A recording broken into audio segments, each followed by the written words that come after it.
Au nom du conseil d'administration du Salon du livre de Montréal, j'ai le grand honneur d'annoncer que le prix Fleury-Méplet 2023 est décerné à Angèle Delaunoy. Félicitations, Angèle. J'ai souvent l'impression de m'amuser plus que travailler avec Angèle. Qu'est-ce qu'on peut demander de plus dans la vie, hein? Angèle est une actrice de ce milieu très discrète, très travailleuse, très inventive. Et travailler avec elle, c'est un plaisir. Son humanisme, elle est vraie, tu sais. On sait toujours où elle s'en va. On connaît bien ses idées. Elle est ouverte. Elle écoute les autres.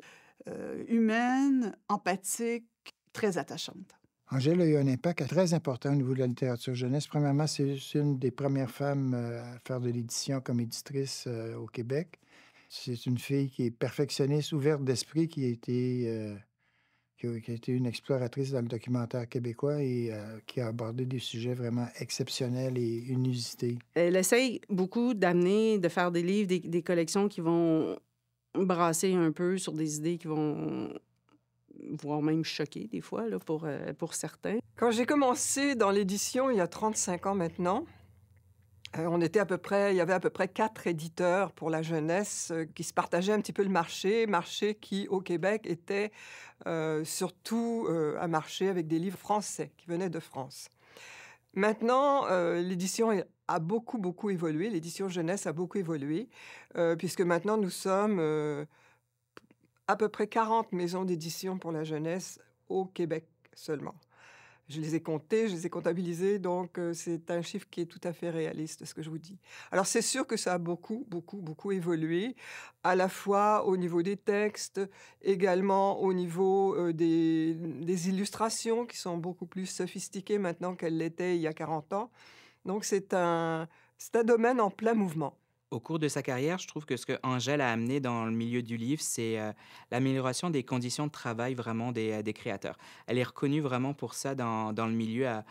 Aussi bien nos créateurs nous le disent que d'autres personnes nous le disent, que justement, elle est très respectueuse du travail des créateurs, qu'elle offre vraiment des conditions plus qu'intéressantes par rapport à ce que se fait dans le milieu. Donc, je trouve que par rapport à ça, elle a aidé à maintenir la, à soutenir les créateurs en fait dans leur travail. Puis je trouve que ça, c'est vraiment quelque chose de très important. Et également, elle a permis à de jeunes créateurs de publier leur premier livre, aussi bien en tant qu'auteur et qu'illustrateur. Donc, je trouve qu'à ce moment-là, c'est quelque chose de vraiment bien d'avoir donné cette chance-là à ces jeunes créateurs. J'adore les auteurs et les illustrateurs avec lesquels je travaille. Ça, c'est vraiment la crème du métier. Je pense que j'essaie toujours de créer une relation amicale avec eux. On s'amuse beaucoup, quelquefois on s'engueule, mais enfin ça fait partie du métier, on n'est pas toujours d'accord. J'essaye de justifier évidemment à chaque fois que je fais une remarque ou une indication, j'essaye de justifier pourquoi. Puis la plupart du temps ça passe, mais si on n'arrive pas à faire un consensus, c'est toujours le créateur qui va avoir le dernier mot selon moi. La nature de mes relations de travail avec Angèle, ça peut paraître un petit peu compliqué vu de l'extérieur. Elle m'appelle son grognon favori, parce que je suis pas quelqu'un de très commode quand il travaille, donc je suis jamais content. Je rouspète constamment, et on fonctionne comme ça.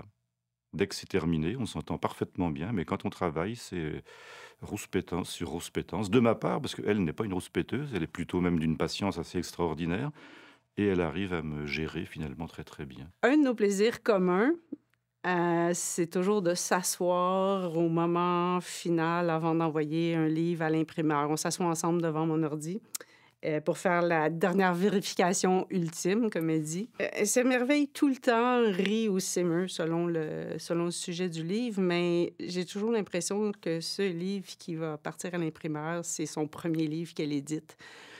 Puis franchement, c'est peut-être une des clés de son grand succès dans le milieu de l'édition.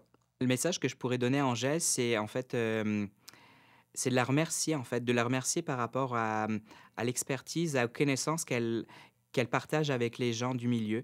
Je veux dire, moi, elle m'a appris beaucoup de choses aussi. Elle est très généreuse en fait de son temps également. Elle est très à l'écoute en fait des gens, puis elle vient toujours chercher des nouvelles aussi des gens. Elle est très humaine à ce niveau-là. Puis je trouve que c'est vraiment quelque chose qui la caractérise, puis qui fait en sorte qu'on est content de travailler avec elle, puis juste de la côtoyer. Elle est finalement comme une espèce de grand-mère qui est bienveillante, en fait. Je voudrais dire, pour moi, Angèle, c'est une éditrice dans le sens noble du terme, parce qu'elle propose aux jeunes des ouvrages de qualité, du contenu, des ouvrages qui informent, qui font réfléchir, qui amènent la discussion. Et c'est ça, pour moi, qui fait qu'Angèle est une grande éditrice, à l'écoute des créateurs, parce qu'elle est elle-même créatrice. Angèle, elle ne travaille pas pour elle travaille pour les jeunes.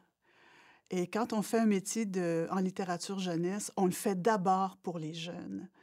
Et tant qu'on pense d'abord aux jeunes, on fait une production de qualité qui va les intéresser. Et je pense que c'est pour moi, c'est ça aussi, Angèle. Ce que j'aurais à dire, Angèle, aujourd'hui, c'est un gros merci parce que sans elle, le visage de la littérature jeunesse serait vraiment différent.